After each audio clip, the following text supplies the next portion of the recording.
So today I'm talking with you all about hybrid learning tips and tricks for motivation and success. You guys have been doing hybrid learning and the transition from distance learning and now moving back to being back in school with the hybrid. So just wanting to give some refreshers if this is something you've already heard about before, or brand new tips if it's something you haven't. So here are some tips and tricks to stay motivated.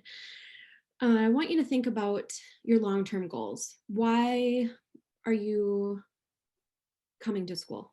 What do you want to get from school? What do you want to get from this year? What do you want to get at the end of when you're done with school? A long-term goal might be you want graduation. You want to have a diploma. You want to be able to show that you've completed a high school education. So that is a long-term goal that we often think about and that we will use as a way to motivate us to show up to school on days that we don't want to. The problem with only focusing though on our long-term goal is that oftentimes the challenges of every day, the struggles with schoolwork or the curriculum or whatever it is that we're learning can make our long-term goal feel way out of reach, something that we won't be able to accomplish. It feels too big, too hard, and too far away to feel like it can really motivate us. It actually can discourage us. So what I want you to do instead is to really focus on your short-term goals. So maybe a short-term goal would be, I want to pass my classes this semester. I actually want you to go even shorter term and more specific. So for example, I want you to think to yourself and ask, what can I do today to help me achieve my long-term goal? So we're really breaking it down to a goal for the day, or what can I do tomorrow to help me get a little bit closer to my long-term goal. So examples of this might be, I attend classes today. I log in. I ask for help if I'm struggling. Today, I can get out of bed and email my teacher. And if that's one thing that will help you get closer to your long-term goal, and that feels more realistic and something that you can accomplish, then that's what you want to do for your day. That would be like your goal that you can commit to. So again, these shorter term goals are things that you feel like you can commit to, that are realistic and that like you can feel like you can succeed at. So by us breaking down our long-term goals into these really, really specific short-term goals, once we keep completing these short-term goals, it will lead us down that path to getting to the long-term goal without feeling discouraged that we can't get there because it feels too big and too far away. Another tip is to tell someone about your goal. So by us actually telling someone else what we want to accomplish, we are inherently becoming more committed to that goal, and it helps us keep us like accountable. So for example, if you tell your best friend that today you're really wanting to just log into each class or go to class and attend each class while you're in the school building, then your friend or your parent or whoever you want to talk to about your goal can then help encourage you to follow through. So let's say you're really struggling that day with anxiety or depression or just really tired. They can say, okay, you can do this, right? They'll use encouraging phrases and support you to make sure that you follow through. So tell someone about the goals. That's an important part of this. So the next part is making sure that you're waking up early every day. So not like so early, but definitely enough time to make sure that you can complete a morning routine. And the goal of this morning routine is to help make sure that you can feel rejuvenated and energetic for the rest of the day as much as you can. So a lot of us aren't morning people. However, we do notice, right, that maybe if we can somehow manage to get out of the bed and either take a shower or just splash some cold water on our face or brush our teeth and change our clothes, we will feel a little bit more motivated and feel like we're able to make the day go a little bit smoother just by engaging in those morning tasks. So if you're doing a distance day and you're at home, change your clothes, like get ready as if you're going to go to school. You know, do the things that you would normally do. It'll help you freshen up and have a little bit more motivation to carry on with the day. And it also gives your brain a cue. You know, we're used to having home be the place that we relax and aren't focused so much on school. But now that's different, right? You're going to have time in the day that you're really having to tell your brain, this isn't just relaxation time, I'm home so I can chill. We have to tell your brain through different environmental cues that it's time to focus and do your schoolwork. So doing those things, getting ready for the day, taking your medication, eating breakfast, those things that you need to help make sure that your day goes smooth. You want to make sure that you're able to get up, do those things, and then carry on with your day. The next tip is, a lot of you are probably doing your schoolwork in your bed. That might be the only place in your home that you have space to do that.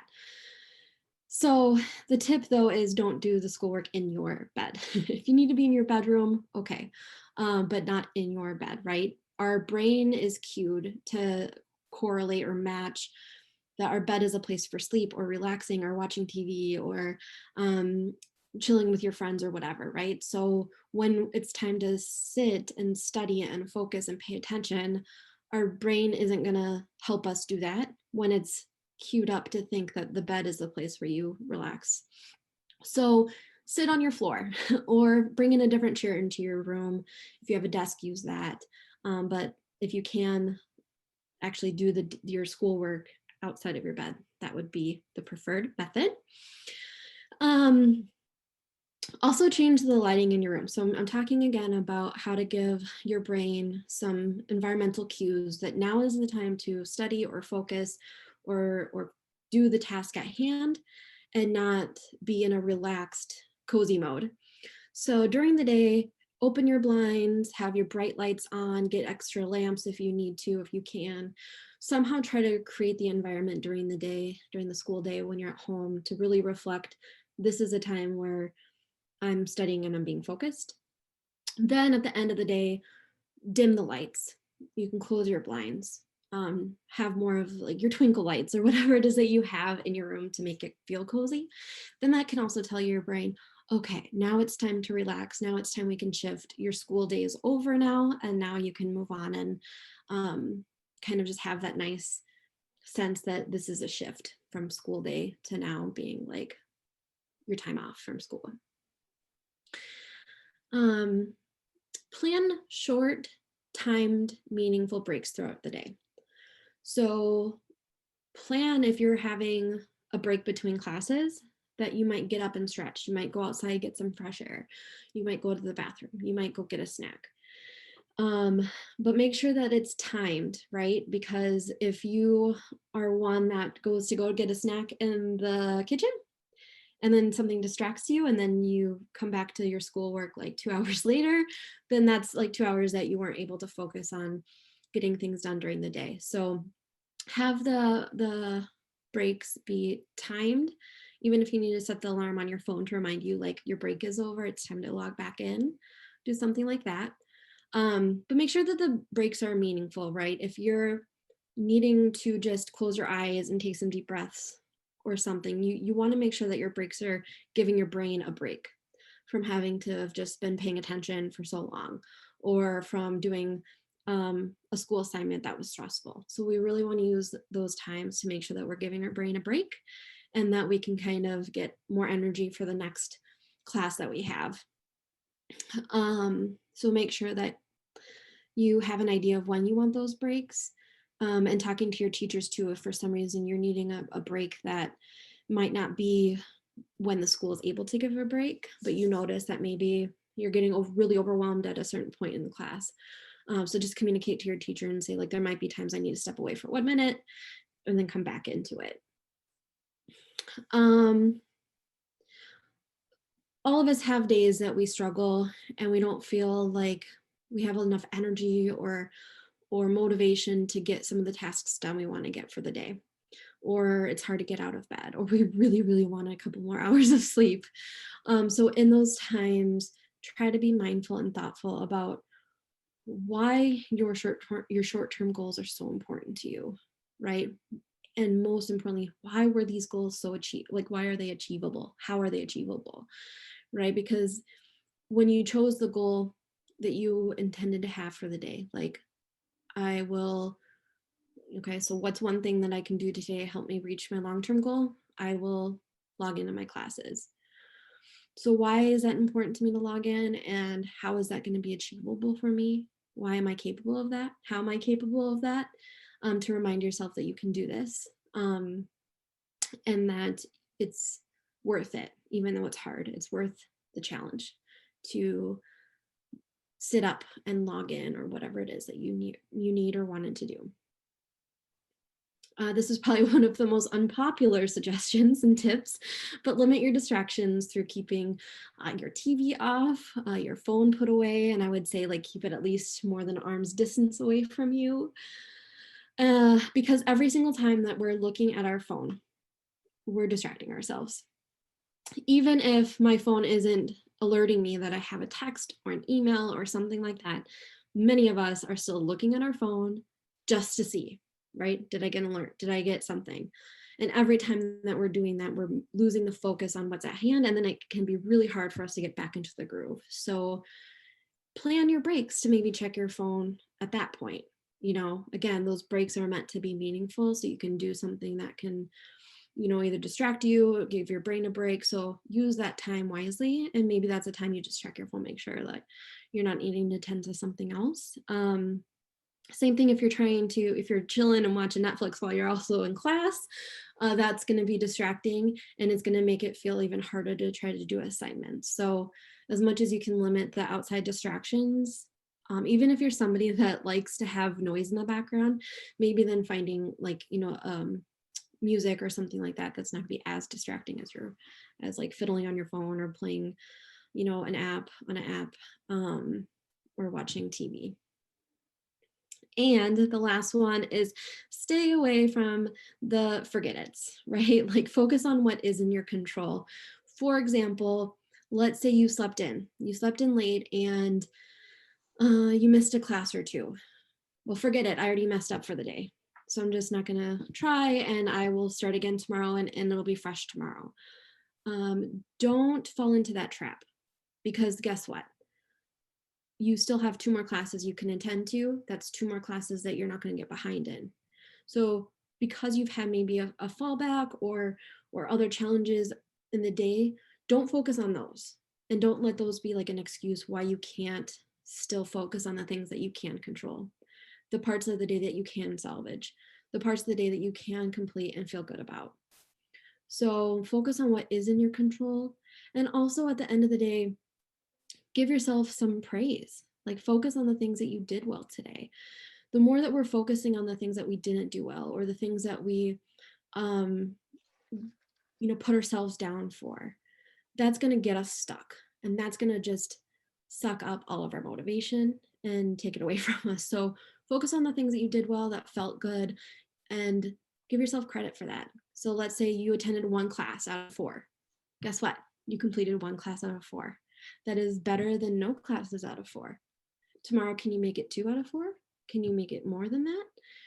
So again, acknowledge the things that you're doing well and use that as your motivation to keep going. So I have this slide here, and this is actually taken from a parent's guide to support children during virtual learning.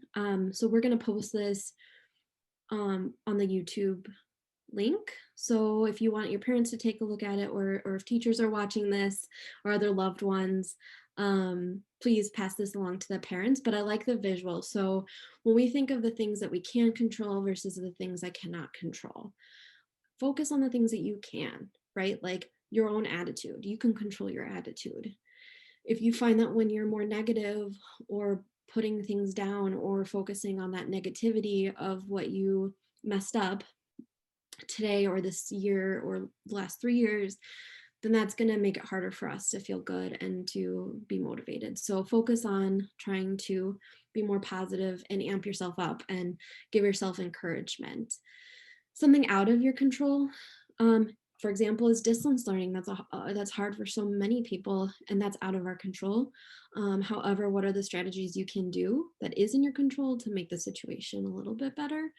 That would be the things that we've talked about today, right? Focusing on the things that you want to accomplish each day to help you get to your long-term goal, connecting with other people, having them help you stay committed to what you need to do each day, getting up early enough to eat breakfast and take your medications if you have any, and to be where you need to be on time, so then you feel accomplished. So those are the things in your control. So with that being said, I hope that you can take some time to think about how you want to implement some of these tips and tricks, and how you can monitor your motivation and finding new ways to help you get through the tough days. Thanks for your time. It was my pleasure. Again, my name is Chaunte, and you can find me at Youth Service Bureau. You can come to our website or give me a call or email me. Thanks. Take care.